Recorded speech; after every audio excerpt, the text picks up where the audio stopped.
What's going on, everybody? It's your Vice President Scott Evans here. Time for another episode of our Q&A. This is episode 7. Got some great questions from a lot of our great supporters. Happy to bring them to you. We're going to try to keep this video as quick as possible. It's like 100 degrees here in Marquette and might die of a heat stroke. So let's get right into it. First question we got from the Mad Trapper on Instagram. What are your 3 main goals for Hunters for Life, and do you trap? Well, we do trap. Our president traps a lot more than we do. He's an incredible coyote trapper. Does a lot of nuisance control in the Metro Detroit area. A lot of coyotes, a lot of raccoons, skunks even. Bunch of crazy animals. But as far as 3 main goals for Hunters for Life goes, for one, just to be, for one, our one main goal right now is to have volunteers in all 50 states, partners in all 50 states. We have, I think we're in 36, 37 states now the last time I looked.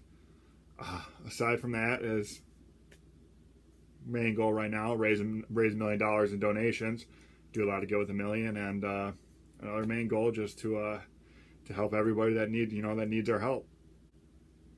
Our buddy Sean from Snapchat wants to know, I would love one of your guys' shirts, help support your brand. Waiting for next paycheck. How many do you have left? Well, they are going a lot faster than we expected, but we ordered a whole bunch of them, so we've got a bunch left. Don't worry, guys. And if we sell them all, we'll just order more. So you'll all have a shirt. One of our good friends on Facebook, Steve, goes, I heard you talking about writing a book. Congratulations, Scott. Can't wait to read it. How many chapters is your book? Mapped out to be 18 chapters, and I'm on chapter 13. So we're getting close. Next question coming from an Instagram comment. I've been posting like 20 pics a day on Instagram, but haven't been getting any followers. What should I do? It's not about how many times you post a day, really. Biggest thing you can do is just engage with your community. If you're hunting or fishing page, for example, search hashtags hunting, fishing. If you're interested in duck hunting, search those hashtags.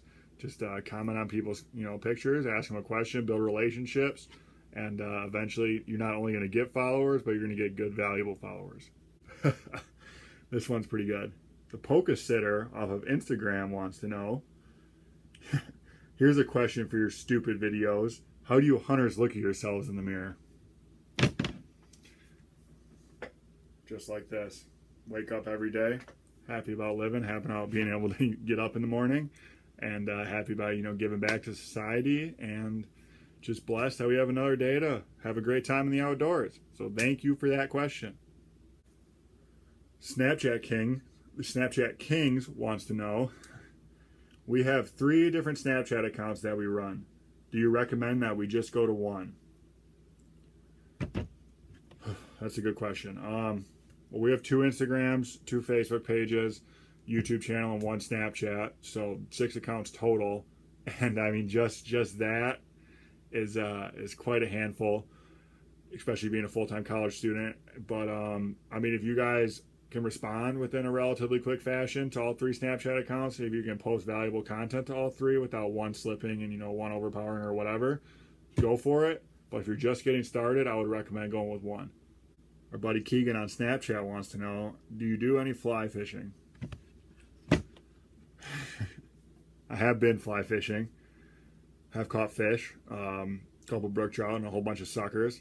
But, I mean, though it's great, I'd rather do my fly fishing for bluegills, or we've got a great pike spot. That's incredible to get into the pike on the fly. But other than that, you're probably not going to see me on a trout stream with a fly rod, or not very often at least, because I can cast a little bit, but I'm by no means a professional.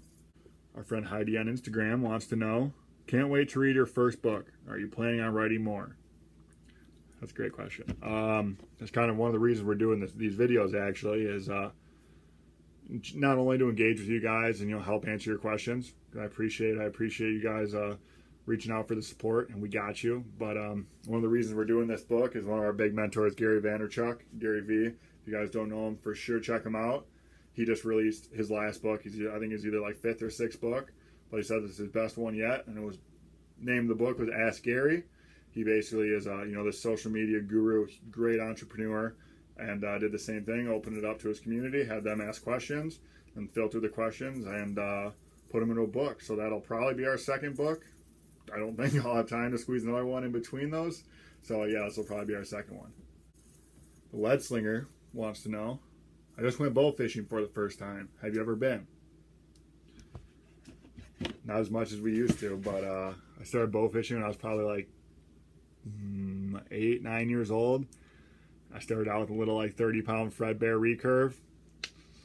Honestly, couldn't really even pull the bow back enough. I would hit a lot of fish, but I mean, I'm talking, I would literally watch the arrow hit a fish and fall off. So then we did some bow fishing with a spear while I got to watch my dad and all his buddies shooting them while I was sitting there spearing them. And then I had the strength to actually pull back a bow. So I've been bow fishing for probably almost 10 years now, and a little over 10 years, honestly. Forgot how old I was for a second.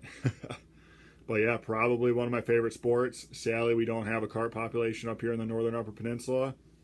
But we did find out you're allowed to shoot burbot, one of our favorite fish to ice fish for.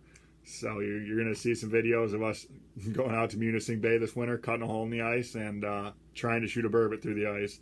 Possibly the first time ever done. Mary from Facebook says, I see you guys do a lot of small local trips.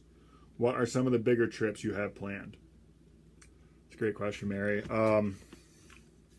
Sadly, due to Mother Nature, our Standard Rock Veterans trip fell through, but we got rescheduled for next year. So hopefully, weather permitting, we'll be going out to Standard Rock for the first time. Next end of June, early July time, we're going to bring the same veterans that we're planning on coming to this trip, maybe even a couple more. But pray for good weather far in advance. But since we felt so bad about these veterans not being able to go on this trip, we decided that we were gonna try to get something that was close to the caliber of the Standard Rock trip, and we found a couple of great muskie captains down in St. Clair. We've been working with them trying to get something set up for hopefully later in the fall. But you know, it'll be great out there because St. Clair's not as big as Superior, but for muskie fishing at least, it's a little less dependent on weather, and it'll be a much shorter drive for them. So aside from that, this Christmas time, we're trying to go out to Colorado, do a little bit of waterfowl hunting. We've got a great partner out there, and we're hoping to bring a couple first-time waterfowlers along. So yeah, those are some of the big trips we're working on. But those are all the questions we've got for this episode. As always, your Vice President, Scott Evans here. You guys keep asking the questions. We'll keep answering them. We're hoping to bring you guys 100 episodes. This was episode 7, I believe. Already losing track. But, as always, happy adventures.